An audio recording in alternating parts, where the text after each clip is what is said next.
Hello बच्चों, कैसे हो आप सब। आई होप आप सब बहुत अच्छे हो।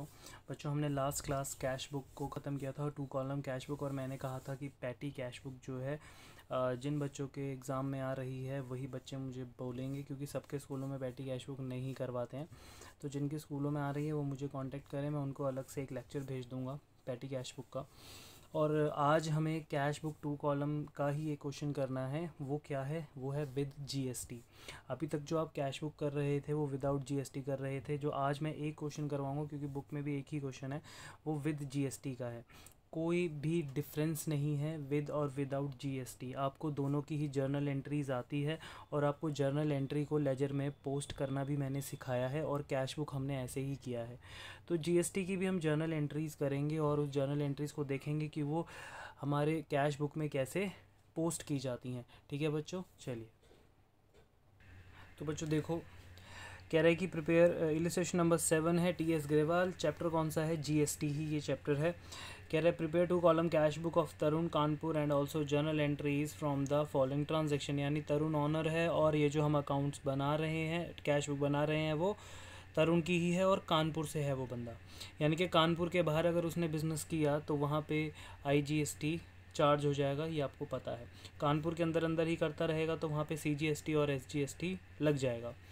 कह रहे cash in hand 1 April 2020, cash in hand, और क्या दे रखा है हमें? बैंक ओवरड्राफ्ट दे रखा है 15,000 रुपये का अप्रैल 1। तो अप्रैल 1 टाइम ज़्यादा वेस्ट नहीं करेंगे, क्योंकि ये चीज़ें हम बहुत बार कर चुके हैं। तो यहाँ पे सीधा सीधा एंट्रीज पास करते हैं। 2000 हाँ ठीक है, 2020 ही है, और अप्रैल 1। तो यहाँ पे आप लिखोगे 2, क्या लिखते थे बच्चों? 2 बैलेंस बीडी, और बैलेंस बीडी में कैश का बैलेंस है हमारे पास 1200, लेकिन बैंक का जो बैलेंस है वो कौन सा बैलेंस है? वो है नेगेटिव, यानी कि ओवरड्राफ्ट बैलेंस। तो वो कहाँ पर आएगा? वो आएगा क्रेडिट साइड में, by balance BD bank 15,000 rupees हम नेगेटिव हैं। उसके बाद क्वेश्चन में ही कह रहा है क्या? कह रहा है अप्रैल 3 को capital introduced 20,000, out of which 16,000 is by cheque from his savings account. Savings account हमारा पर्सनल अकाउंट होता है। अब बिज़नेस को हमारे पर्सनल अकाउंट से कोई मतलब नहीं है। बिज़नेस को तो सिर्फ ऑनर से क्या चाहिए? पैसा। अब ऑनर जहाँ मर्जी से लाए, उसको कोई मतलब नहीं है। ऑनर ने अपने सेविंग्स पर्सनल अकाउंट से पैसा निकाल के बिज़नेस को दिया 20,000, जिसमें से 16,000 रुपये चेक के थ्रू दिए गए, यानी कि बैंक में गए। तो बाकी के 4,000 कहाँ हैं? वो कैश माना जाएगा। तो यहाँ पे अप्रैल 3 ये एक तरह से क्या है? हमारी एडिशनल कैपिटल है ये। तो यहाँ पे आप लिखोगे 2 कैपिटल, और पैसा इन्वेस्ट किया है ऑनर ने, तो 2 कैपिटल अकाउंट 4,000 रुपये कैश के हैं, और 16,000 रुपये चेक से दिए गए। क्लियर है? अब देखिए नेक्स्ट में कह रहा है purchase goods from Shyam traders Lucknow. Kanpur से वो लखनऊ आ गया। कह रहा है 4 rupees 3,000 CGST SGST at the rate 6% each, and they allowed कितना? They allowed trade discount 200। अब यहाँ पे अगर आप ध्यान दो, कानपुर से लखनऊ एक ही स्टेट है, यूपी ही है दोनों, तो उसमें कोई प्रॉब्लम नहीं होनी चाहिए हमें। तो यहाँ पे CGST और SGST लगाया उसने, ठीक है, क्योंकि अभी with in the estate business कर रहा है वो। तो यहाँ पे कह रहा है कि 6% है, लेकिन उसके साथ साथ उसने क्या कहा कि वो ट्रेड डिस्काउंट भी उसने अलाउ किया है 200 रुपीज़। तो इसके लिए हम वर्किंग नोट में इसका कैलकुलेशन समझते हैं। ठीक है, चलिए। तो देखो यहाँ पर हमारे जो हमारे पास जो गुड्स हैं वो हैं 3,000 रुपीज़ के, जिसमें से ट्रेड डिस्काउंट आपको माइनस करना पड़ेगा। मैंने आपको कहा था कि डिस्काउंट का अमाउंट अगर दिया होता है तो वो ऑलरेडी माइनस होता है, हम माइनस नहीं करते, लेकिन वो नॉर्मल डिस्काउंट था। मैंने साथ में यह भी कहा था कि अगर बच्चों ट्रेड डिस्काउंट का अमाउंट आ गया या ट्रेड डिस्काउंट आ गया तो वो आपको माइनस करना ही करना होता है, चाहे ट्रेड डिस्काउंट परसेंटेज में आए, चाहे ट्रेड डिस्काउंट अमाउंट में आए, वो हमेशा हमें माइनस करना होता है। उसे इंक्लूड नहीं मानते जब तक क्वेश्चन में इंक्लूडेड लिखा ना हो। तो यहाँ पे कुछ नहीं लिखा था, तो हमें ट्रेड डिस्काउंट माइनस करने पड़ गया, तो हमने लेस किया ट्रेड डिस्काउंट, तो हमारा गुड्स आया 2800। फिर उसके बाद अब हम जाके, यानी कि ये हमारी क्या बन गई है? परचेजेस, है ना। अब इस परचेजेस में हम क्या ऐड करेंगे? CGST ऐड करेंगे और SGST ऐड करेंगे। अगर हम देखें CGST और SGST 6% ईच है, तो ये हमारा बनता है 168 एंड 168। ठीक है, टोटल हमने इन सबको प्लस करके यहाँ पे लिखना है। क्लियर है? तो ये हमने गुड्स परचेज़ किया और पेमेंट भी हम चेक से कर रहे हैं, तो पैसा जो है वो हमारे पास से जा रहा है। The amount was paid by cheque. तो पैसा जा रहा है, बैंक से जा रहा है, पैसा जा रहा है किसकी वजह से? परचेजेस की वजह से। तो यहाँ पे अब तक आपको डायरेक्ट करने की आदत पड़ जानी चाहिए। तो यहाँ पे हम लिखेंगे बाय परचेजेस अकाउंट। अच्छा हाँ, नहीं मैं करके ही दिखा देता हूँ एक एंट्री, ताकि आपको थोड़ी सी तसल्ली हो जाए। अगर मैं ये जर्नल एंट्री करूँ तो मैं जर्नल एंट्री क्या करूँगा बच्चों? मैं करूँगा परचेजेस अकाउंट को करूँगा डेबिट, साथ ही साथ इनपुट CGST और इनपुट SGST को भी करूँगा मैं डेबिट, और पेमेंट मैं कर रहा हूँ चेक से, तो टू बैंक। तो बैंक अकाउंट मेरा क्रेडिट हो रहा है। रीज़न देख रहे हो, 1 2 3, 3 रीज़न है।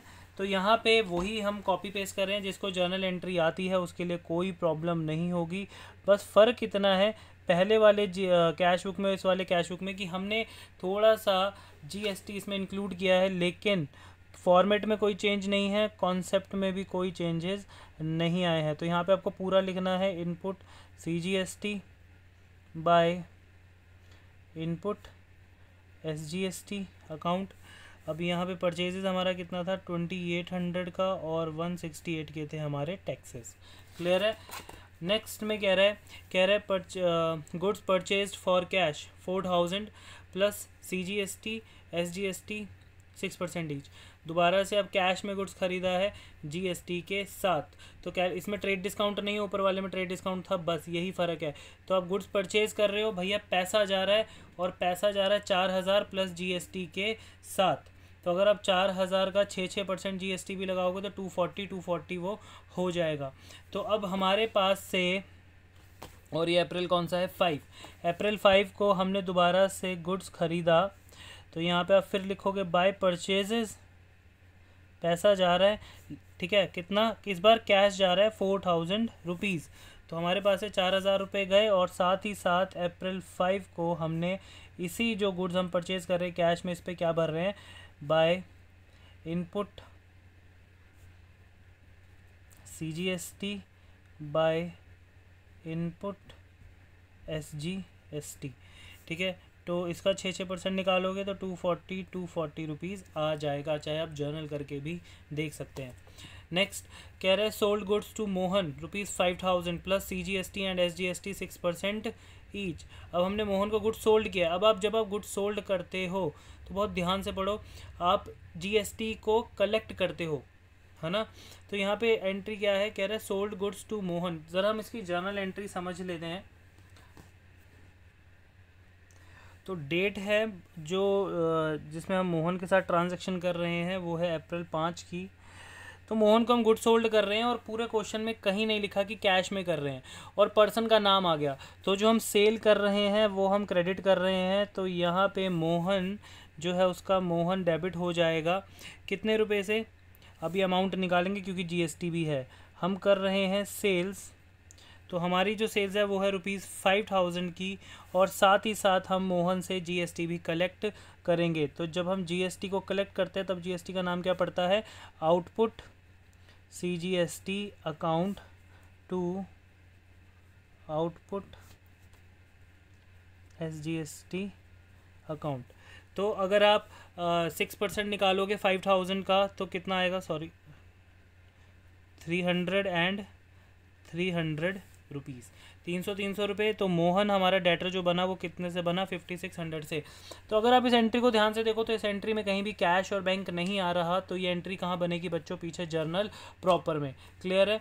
तो यहाँ पे अपना नॉर्मल बीइंग लिख देंगे, ख़त्म। तो हमने जर्नल प्रॉपर की एंट्री कर ली। अब ज़रा नेक्स्ट एंट्री पढ़िए। नेक्स्ट एंट्री में कह रहा है received cheque from Rakesh allowed him discount 50। अब ये नॉर्मल डिस्काउंट है, ट्रेड डिस्काउंट नहीं है, तो नॉर्मल डिस्काउंट ऑलरेडी इसमें माइनस हो चुका होता है।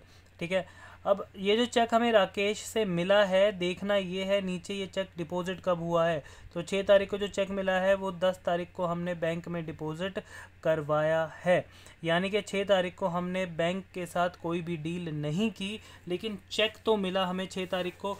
तो इसको दोबारा से हम जर्नल प्रॉपर में ले आएंगे अप्रैल 6 की एंट्री को। तो एंट्री क्या करेंगे हम, cheque in hand account debit, हमें जो चेक मिला है उसका प्राइस कितना है 2450, और हमने डिस्काउंट अलाउ किया है। तो डिस्काउंट अलाउ करना बच्चों हमारे लिए क्या होता है, एक एक्सपेंस यानी कि लॉस, और लॉस जब भी बढ़ता है हमें क्या हो, तो मतलब सॉरी क्या होता है वो, डेबिट। क्लियर है। तो टू राकेश हमने अपने डेटर को ख़त्म कर दिया। कितने रुपए का डेटर था वो, 2500 रुपये का। तो इस एंट्री में कहीं भी आपने देखा कैश और बैंक नहीं आया, लेकिन अप्रैल 10 की जो एंट्री है कह रहे check received from Rakesh deposited into bank, ये जो आपके पास चेक इन हैंड था ये आपने बैंक में डिपॉजिट करवा दिया। तो इसकी जर्नल क्या होगी, जर्नल छोड़िए, जर्नल तो मैं बहुत बार करवा चुका हूँ, डायरेक्ट कैसे करेंगे। यहाँ पे आएगा अप्रैल 6, यहाँ पे आप क्या लिखेंगे, to cheque in hand account, और बैंक में कितने रुपए चले जाएंगे, 2450 का चेक चला गया। क्लियर है। नेक्स्ट कह रहा है कि चेक रिसीव्ड, ये हो गया था। कह रहे settle the account of Tej printers ₹750 bye paying cash ₹680। हमने तेज प्रिंटर्स को पैसे देने थे 750 रुपये, हमने उसका अकाउंट सेटल कर दिया।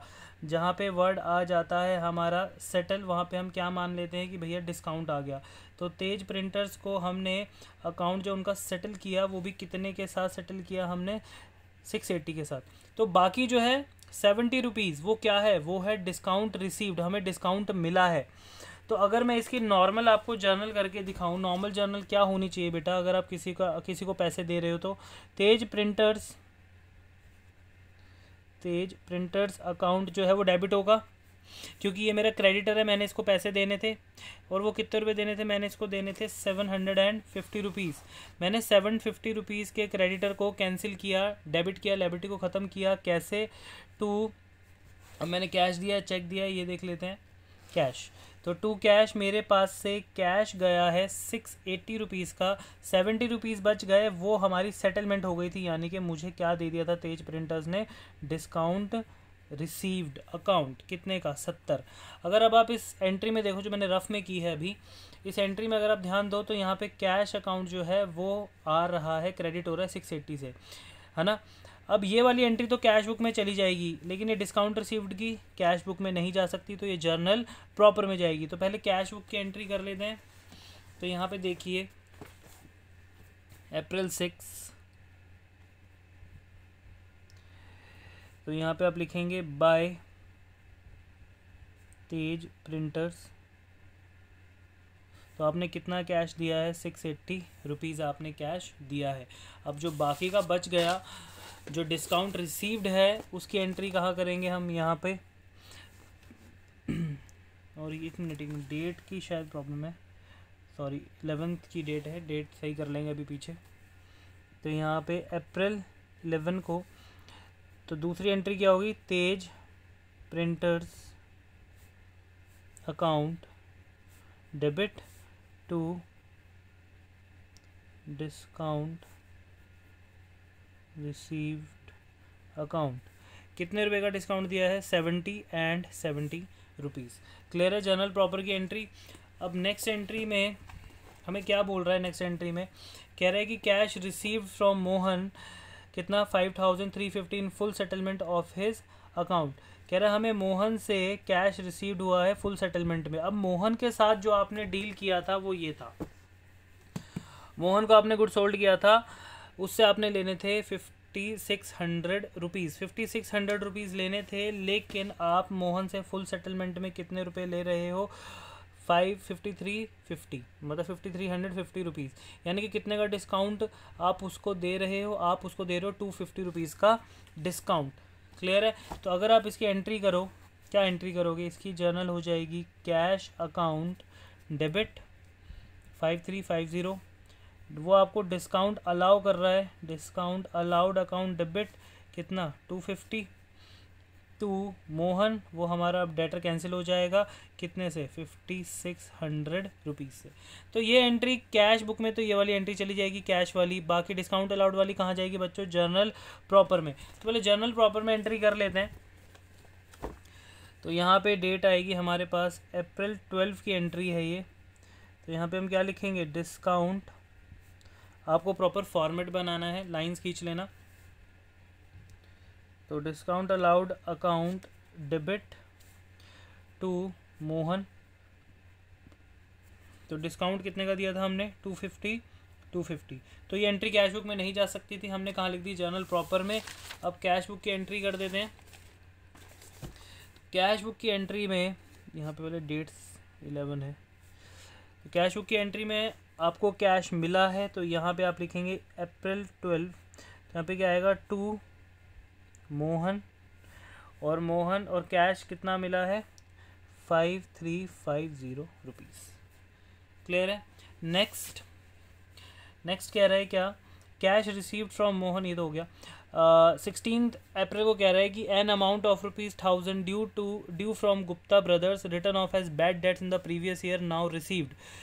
कह रहा है कि पिछले साल में बैड डेट्स हुआ था, तो बैड डेट्स की एंट्री हमने पिछले साल कर दी होगी। हमने एंट्री क्या की होगी, bad debts account debit to Gupta brothers. Bad debts को डेबिट किया होगा, एक्सपेंस बढ़ा होगा, गुप्ता ब्रदर्स को क्रेडिट किया होगा, अपने डेटर्स को ख़त्म किया होगा। अब वो पिछले साल का बैड डेट्स था, अब वो आके हमें पैसा दे रहे हैं, है ना, वो हमें इस साल आके वो हमें क्या दे रहे हैं, कैश पे कर रहे हैं। तो जब भी हमें बैड डेट रिकवर्ड होता है उसकी जर्नल एंट्री क्या होती है बच्चों, बैड डेट रिकवर्ड की जर्नल मैंने पहले भी आपको सिखाई है। बैड डेट रिकवर्ड में सीधा हमें कैश मिलता है, तो कैश अकाउंट हम कर, एक मिनट देख लेते हैं कि चेक तो नहीं दिया है इन्होंने, या प्रीवियस नाउ रिसीव्ड, हाँ ठीक है, नहीं चेक नहीं दिया है, कैश ही है। तो कैश अकाउंट डेबिट, क्योंकि वो पैसे देने आ रहे हैं, टू, यहाँ पे क्या एंट्री करोगे आप, to bad debts recovered, to bad debts recovered. यहाँ पे कोई भी डेटर का नाम नहीं लिखेगा, मैंने आपको जर्नल में भी समझाया था, डेटर का नाम नहीं आता, उसका रीज़न मैं बता चुका था आपको। तो cash account debit to bad debts recovered. Income बढ़ गई हमारी कितने रुपए से, 1000। बैड डेट रिकवर्ड हमारे लिए क्या होता है, इनकम। तो कैश अकाउंट जो है वो डेबिट हो रहा है, रीज़न क्या है, बैड डेट्स रिकवर्ड। तो यहाँ पे आप एंट्री लिखोगे अप्रैल कौन सी डेट की एंट्री थी ये, 16, तो अप्रैल 16, तो यहाँ पे आप लिखोगे टू बैड डेट्स रिकवर्ड, और कितने रुपये रिकवर हुए, 1000 रुपीज़। नेक्स्ट कह रहे cash received from Murali on behalf of Manohar 200। कह रहा है कि हमें मुरली से कैश मिला ऑन बिहाफ ऑफ मनोहर, मतलब मुरली कैश देने आया, लेकिन किसके बदले में देने आया, मनोहर के बदले में। तो बेसिकली हमारा डेटर मुरली नहीं है, मनोहर है। मुरली तो एक मीडियोकर है कि भैया मान लो मनोहर बिजी था, वो नहीं आ सका, उसने अपने क्लर्क मुरली को भेज दिया, उसने मुरली को कहा जा भैया 200 रुपये दिया, किसको, तरुण को दिया, मैंने उससे गुड्स लिए थे या कुछ भी। तो मुरली देने आया मनोहर के बदले में, तो मुरली हमारे लिए कुछ नहीं है, ठीक है। मुरली तो उसका कोई एम्प्लॉय होगा, हमें मतलब किससे है, मनोहर से, क्योंकि मनोहर से हमने पैसे लेने थे। तो कैश हमें मिला है मनोहर से, और ये एंट्री है अप्रैल 17 की। तो यहाँ पे आप डेट डालेंगे अप्रैल 17, और यहाँ पे क्या लिखोगे, पैसा मिल रहा है किसकी वजह से, मनोहर की वजह से। तो टू मनोहर, और कैश कितना मिला है हमें, ₹200, तो 200 हमने कैश में लिख दिया। नेक्स्ट कह रहे received a cheque for ₹800 from Mukesh which was endorse to Nitin. ये एंडोर्स वाली एंट्री कह रहे, चेक रिसीव्ड 800 फ्रॉम मुकेश, हमें मुकेश से 800 रुपये का चेक मिला, और हमने वो सीधा किसको एंडोर्स कर दिया, सेम डे पे हमने एंडोर्स कर दिया नितिन को। मतलब मुकेश से हमने पैसा लेना था, चेक लेना था, उससे लेकर सीधा दे दिया अपने क्रेडिटर नितिन को। तो डेटर से चेक लेकर अगर मैंने क्रेडिटर को दिया, इट मीन्स मेरे बिजनेस में तो चेक रहा ही नहीं, मेरे ऑफिस में तो चेक रहा ही नहीं। तो अप्रैल, ये है अप्रैल 19 की एंट्री। तो सीधी सी बात है, मैंने नितिन को चेक दिया क्योंकि वो मेरा क्रेडिटर होगा, मैंने उससे कभी पैसे लिए होंगे, तो मैंने उसे चेक ट्रांसफ़र कर दिया 800 रुपये का, तो मेरी लायबिलिटी ख़त्म, क्रेडिटर ख़त्म। 2, ये चेक मुझे मिला किससे था, मुकेश से, और जैसे ही मुकेश ने मुझे चेक दिया तो मेरा डेटर भी 800 रुपये से ख़त्म हो गया। ये सेम डे की एंट्री थी, जिस दिन मुझे मुकेश ने चेक दिया मैंने उसी दिन, सामने नितिन बैठा होगा, मैंने उसको दे दिया, तो मेरे डेटर ख़त्म और क्रेडिटर ख़त्म। ठीक है, ये कौन सी एंट्री है, endorse, being cheque endorse to Nitin. अब उसके बाद 19 के बाद देखो, अच्छा ये एंट्री, इस वाली एंट्री में ना तो कैश आया ना बैंक, तो कैश बुक में ये नहीं हो सकती। कह रहा है sale of old furniture for ₹700 plus CGST and SGST 6% each, payment received in cash. अब वही सेम है, ओल्ड फर्नीचर आपने बेचा है, आपको कैश में पेमेंट मिली है और उस पेमेंट पे GST लगा है 6%। तो अगर आपको GST मिला है तो यहाँ पे अब एंट्री क्या करेंगे, सॉरी ये जर्नल प्रॉपर की नहीं है, तो यहाँ पे आप लिखेंगे टू फर्नीचर, क्योंकि कैश जो मिल रहा है वो फर्नीचर बेच के ही मिल रहा है, तो टू फर्नीचर टू। आप साथ ही साथ आप अगर आप बेच रहे हैं, सेल कर रहे हैं आपको फर्नीचर, तो आपने टैक्स भरा होगा,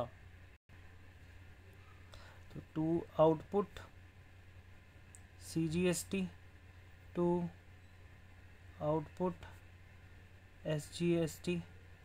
तो यहाँ पे हमारा जो फर्नीचर था वो कितने का था, 700 रुपये का, जिस पे हमने 6% GST दिया है, तो 6% अगर आप निकालोगे तो 42। क्लियर है, तो ये था हमारा फर्नीचर बेच के जो हमने कैश अर्न किया। इसकी जो डेट है वो है अप्रैल 20। ठीक है बच्चों, अब नेक्स्ट एंट्री पढ़ते हैं। कह रहे withdrew from bank, contra entry आई है, बैंक से आप पैसा निकाल रहे हो, तो एंट्री क्या हो जाएगी, cash account debit to bank. Clear है, 25 अप्रैल, तो अप्रैल 25 कॉन्ट्रा एंट्री, तो आप बैंक से तो कैश टू बैंक, तो यहाँ पे क्या आएगा, to bank account contra entry, और बैंक मतलब कितने रुपए निकाल रहे हैं, हम निकाल रहे हैं 3000 रुपीज़, तो यहाँ पे कैश में आएगा 3000, और अप्रैल 25, तो बैंक हो रहा है क्रेडिट, रीज़न क्या है, by cash account contra entry, और बैंक से कितने रुपए निकलेंगे, 3000 रुपये। क्लियर है, नेक्स्ट में कह रहे हैं Drew from bank house hold expenses 1000 and for income tax 500। Income tax भी एक ड्राइंग्स है और घर का खर्चा भी एक ड्राइंग्स है, तो टोटल ड्राइंग्स के लिए वो पैसा निकाल रहा है बैंक से, कितने, 1000 प्लस 500, 1500 की हम ड्राइंग्स कर रहे हैं। ड्राइंग्स की वजह से हमारा जो बैंक है वो कम हो रहा है। अभी डेट देख लेते हैं, तो यहाँ पे आप लिखेंगे बाय ड्राइंग्स अकाउंट, और टोटल कितने निकले बैंक से, 1500 रुपीज़। बैंक हमारा कम होता है ड्राइंग्स की वजह से। ठीक है, नेक्स्ट एंट्री 25 की है ये। नेक्स्ट एंट्री में वो क्या कह रहा है, एक मिनट, हाँ, नेक्स्ट एंट्री में कह रहे हैं Surendra who owed 400 became bankrupt and paid 60 paise इन अ रुपी। अब ये एंट्री जो है ये बैड डेट्स की है, और ये एंट्री हम जर्नल में बहुत बार कर चुके हैं। एक बार इसकी जर्नल देखते हैं, फिर देखते हैं कि एंट्री कैश बुक में कैसे होगी। तो देखो बच्चों, एंट्री क्या है, कैश अकाउंट डेबिट 60 पैसा मतलब 60% वो हमें दे रहा है। कितने रुपए लिए थे उसने, 400, तो 400 में से 60% 240 रुपीज़ हमें मिल रहे हैं कैश में, बाकी डूब गया। नहीं बोला होता है, मैंने आपको बोला जब भी ये पैसे वाला जो एंट्री आता है 60 पैसा इन अ रुपी, 50 पैसा इन अ रुपी, तो हम ये हमेशा बैड डेट्स की एंट्री ही मानते हैं। तो बाकी जो पैसा उसने नहीं दिया 40%, वो हमारा पैसा डूब गया है बैड डेट्स, और हमारा डेटर ख़त्म हो गया सुरेंद्र। तो कैश अकाउंट जो है वो डेबिट हो रहा है 240 से, तो कैश के अंदर हम क्या एंट्री करेंगे, यहाँ पर डेट आएगी यहाँ पे अप्रैल 28 टू सुरेंद्रा, और कैश हमें कितना मिल रहा है, 240 रुपीज़। बाकी जो एंट्री बच गई वो हम कहाँ करेंगे, पीछे जर्नल प्रॉपर में। ठीक है बच्चों, bad debts account debit to Surendra, ये हमने कर दिया एंट्री जर्नल प्रॉपर में। क्लियर है, चलिए अब करते हैं नेक्स्ट में कह रहे हैं कि received repayment of a loan advance to Ram 3000 and deposited out of it 2500 into bank. कह रहे हैं कि हमें राम से लोन वापस मिला। बेटा ध्यान से सुनना, ये जो लोन एंड एडवांस्ड ये एक साथ लिखा होता है ना, इसका मतलब ये होता है लोन एंड एडवांस जब एक साथ आता है तो इसका मतलब होता है कि बिजनेस ने किसी को लोन दिया है। लोन एंड एडवांस्ड कभी लिखा हुआ आ जाए तो ये आपको क्या मानना होगा कि आपने लोन जो है वो किसी को दिया है। तो आपको वैसे भी रिसीव हो रहा है, तो आपने राम को लोन दिया था, राम आपको जो है उसको रीपे कर रहा है, यानी आपको लौटा रहा है, वापस कर रहा है 3,000 रुपये। तो राम ने आपको 3,000 रुपये दिए और आपने 3,000 रुपयों में से पैसे लेकर 2,500 रुपये बैंक में जमा करवा दिए। तो अगर हम इसकी जर्नल एंट्री समझें तो राम ने आपको 3,000 रुपये दिए cash, cash account debit 3,000 rupees आपके पास आते हैं किसके? लोन टू राम के। आपका लोन टू राम एक एसेट है, क्योंकि अगर आप किसी को लोन देते हो तो वो आपको पैसा वापस मिल सकता है और पैसा जिससे मिलना हो वो हमारी एसेट होता है। तो राम ने आपको लोन का पैसा वापस लौटा दिया, तो एक एसेट बढ़ गई और एक एसेट कम हो गई। आपने यही cash, cash account debit to loan to Ram, तो यहाँ पे एक पैसा आ रहा है, डेबिट हो रहा है, तो यहाँ पे आप लिखोगे टू लोन टू राम। तो 3,000 रुपये लोन टू राम में लिख दिया। अब वो कह रहा है कि ये जो 3,000 रुपये का कैश है उसमें से आपने 2,500 रुपीज़ बैंक में डिपॉजिट करवा दिया, तो उसकी एंट्री क्या हो जाएगी? Bank account debit to cash. तो बैंक हमारा डेबिट होता है 2,500 से, 25 से कैश क्रेडिट होता है। कॉन्ट्रा एंट्री बन गई। तो कॉन्ट्रा एंट्री जो है डेट क्या आएगी उसकी? वही सेम अप्रैल 28, क्योंकि सेम डे पे हुआ है ये। तो यहाँ पे बैंक हुआ है डेबिट, उसका रीज़न है टू कैश। क्लियर है? टू कैश अकाउंट, यहाँ पे आप लिखोगे कॉन्ट्रा एंट्री और बैंक में कितने रुपए जाएंगे? 2,500। फिर दोबारा अप्रैल 28, कैश जो है वो क्रेडिट हुआ है किसकी वजह से? बाय बैंक की वजह से, और कैश कितने रुपए से कम हुआ? 2,500 कॉन्ट्रा एंट्री। क्लियर है? नेक्स्ट में कह रहे हैं कि interest on overdraft debited by bank 375। जाहिर सी बात है, बैंक से अगर आप ओवरड्राफ्ट करते हो, आपका बैलेंस अगर नेगेटिव में जाता है तो बैंक आपसे अपने ओवरड्राफ्ट पे इंटरेस्ट लेता है और इंटरेस्ट देना आपके लिए एक लॉस माना जाता है। यानी बैंक से हमारा इंटरेस्ट कटा 30 अप्रैल को, तो यहाँ पे आएगा बाय इंटरेस्ट। तो बाय इंटरेस्ट कितने रुपए का इंटरेस्ट कटा है बैंक से? 375 रुपीज़ का। क्लियर है? अब इसके बाद नेक्स्ट कह रहा है क्या? डिपॉजिटेड, ये वही है जो मैंने भी लास्ट लेक्चर में आपको बताया। Deposited with the bank the balance amount after retaining 2,000 as cash in hand. Same वही हमारा अकाउंटेंट कह रहा है, सर आपके पास ये कैश का टोटल कर लो, है ना। कैश का टोटल कह रहा है कि अगर 2,000 रुपये से ज़्यादा आता है कैश का टोटल, ये डेबिट साइड प्लस करो, उसमें से क्रेडिट को माइनस कर दो। अगर हमारा अमाउंट 2,000 रुपये से ज़्यादा आता है बैलेंस, तो वो इतना पैसा हमें रखने की ज़रूरत नहीं है। हम सिर्फ अपने बिज़नेस में 2,000 रुपये रखते हैं, बाकी जितना 2,000 रुपये से ऊपर आएगा वो हम अपना बैंक में डिपॉजिट करवा देंगे। क्लियर है? तो ये लास्ट भी मैंने समझाया था, सेम वही आ गया है यहाँ पर भी। तो यहाँ पर अगर आप इस साइड को टोटल करोगे और इसमें से इसको माइनस करोगे तो आपका आएगा 9,114 रुपीज़, क्योंकि मेरे पास इसका सॉल्यूशन है। तो 9,114 रुपीज़ आएंगे, उसमें से आपको अपने पास, सॉरी मेरे पास सॉल्यूशन है बट कैलकुलेशन थोड़ी सी मिस्टेक हो गई है। हाँ, आपके पास कितना है? एक मिनट यार, मैं टोटल ही कर लेता हूँ, यहाँ पे थोड़ा मिस्टेक है बच्चों। उसका टोटल जो है वो है 11,114। तो ये टोटल आ रहा है हमारा कैश का, जिसमें से हमने डेबिट माइनस क्रेडिट करके उसको निकाला है, जिसमें से 2,000 रुपये हमें बिज़नेस में रखने हैं, रिटेन कर रखने हैं अपने ऑफिस में, और बाकी जितना भी बचा है हमारे पास, ये बचा है हमारे पास 9,114, ये हमें बैंक में डिपॉजिट करवाना है। तो ये भी हमारे लिए क्या है? एक कॉन्ट्रा एंट्री। ठीक है ना। तो यहाँ पे अगर आप एंट्री करोगे कॉन्ट्रा तो क्या हो जाएगी? Bank account debit to cash. तो बैंक जो है वो फिर से डेबिट होता है और डेट आती है लास्ट एकदम अप्रैल 30, और यहाँ पे आप लिखते हो to cash account again contra entry, और बैंक में आपने कितने रुपए जमा करवाने हैं? 9,114 रुपीज़। और कॉन्ट्रा एंट्री है तो भैया दोनों तरफ होगी। तो यहाँ पे आएगा बाय बैंक अकाउंट, कैश में से पैसे निकलेंगे 9,914। लास्ट हमारे पास क्या बचता है, बाय बैलेंस सीडी। तो बैलेंस सीडी हमने पहले ही सोच लिया था कि कैश में हमने कितने रुपए रखने हैं, कैश में सिर्फ हमने रखने हैं 2,000 रुपये, ये पहले ही डिसाइड हो गया था, क्वेश्चन में गिवन है। ठीक है, अब लास्ट में बैंक का टोटल कर लेंगे, ये वाली साइड प्लस करो, इसमें से ये साइड माइनस कर दो, तो बैंक का जो बैलेंस है वो आएगा 7,053 रुपीज़। तो क्वेश्चन हमारा होता है यहाँ पे समाप्त। वही बैलेंस टोटल करेंगे, यहाँ पे सीडी और वहाँ पे उसका बीडी निकालेंगे, ख़त्म। कैश बुक 2 कॉलम पूरे तरीके से ख़त्म हो चुकी है। जीएसटी के साथ भी कैसे क्वेश्चन करना है वो मैंने आपको बता दिया, तो उसमें कोई बड़ी बात नहीं थी। ठीक है गाइस, अब अपना नया चैप्टर शुरू करेंगे नेक्स्ट लेक्चर में। Till then take care, bye bye guys.